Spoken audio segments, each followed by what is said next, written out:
Stop. Aja kesusu. Dimas Antasena. Ora ngira mabur tak sambi nangis mergo aku gagas kahanane adikku Abimanyu. Abimanyu adikku sing tak tresnani. Apa kudu pun Kakang tegel karo si Adi teko kaya ngono kelakuane si Adi. Sik, kowe aja nyalahke Abimanyu. Iki sumbere wis kecekel. Sumbere kecekel piye? Sing dadi tuk sumbering perkara wis kecekel. Siwa Ndrawati sing ngandhake nek Abimanyu nyolong pustaka Jamus Klima Sada mau sejatine dudu Siwa Kresna. Dimas, ya aja gawe-gawe. Nek kawanguran Kanjeng Rama kapireng dening Kanjeng Rama, kowe bakal dihukum dening Kanjeng Rama. Aku ngerti duwe bukti kok, Kang. Apa ana buktine, Kang? Penjate gorene, Kang. Antar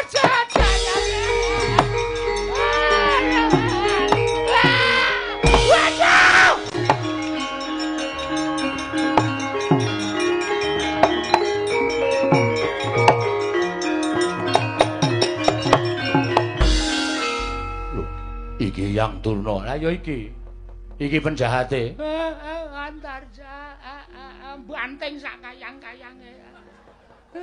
Gatot kaca. Eyang. Kenging menapa?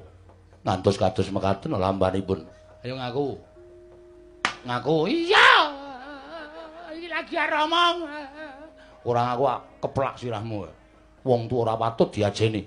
Tegel karo putune dhewe. Ngaku. Misya.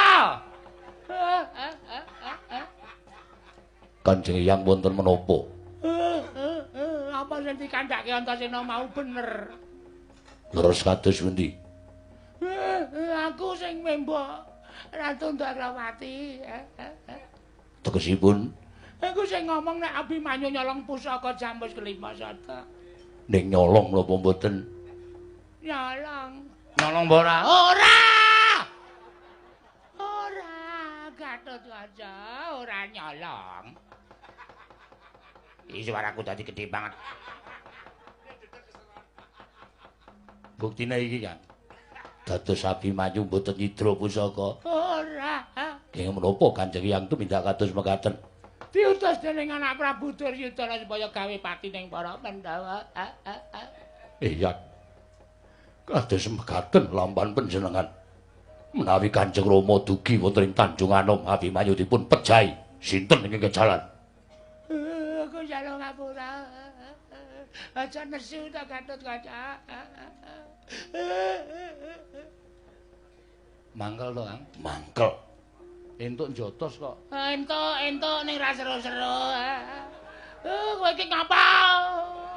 Wong aku ning jalan waya tak jotosi to. Gatot Kaca nek nesu tangane dadi wesi. Aku padha karo dituthuk nganggo kunci Inggris. Plek ngono wae, Kang. Ora mentolo aku Dimas. Ora mentolo apa? Wong tuwa kaya ngene kok dienggo pedoman, dienggo panutan. Mentolo karo putune dhewe kok. Nek ora aku ora wajib disembah, ora wajib di ngabekeni. Polo nek matine ngopo? Ditokke, kanepsane ditokke. Aja nganti mbededeg nang ati ditokke. Nek mbededeg terus plek ngono malah aku ngrekoso. Ditokke, unjal ambekan, hembuskan napas panjang.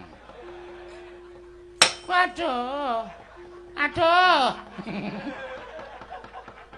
Aduh. Piye, Mbak? Pelo aku. Diantem Gatot Kaca kaya didedeg nganggo linggis. Kanjeng Rama piye Dimas? Lah ya kuwi, monggo bapak ki nek wis nesu ya ngono kae.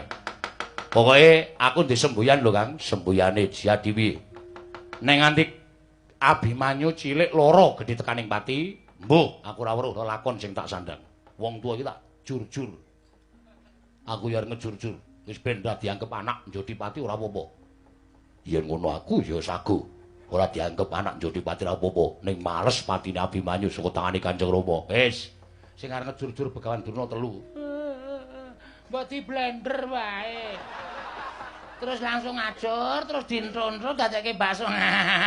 Malah cengenge aja. Aduh, ya nganggo guyon sithik to Antasena. Aku ki ngampet lara tenan. Menungso kok arep dijor-jor.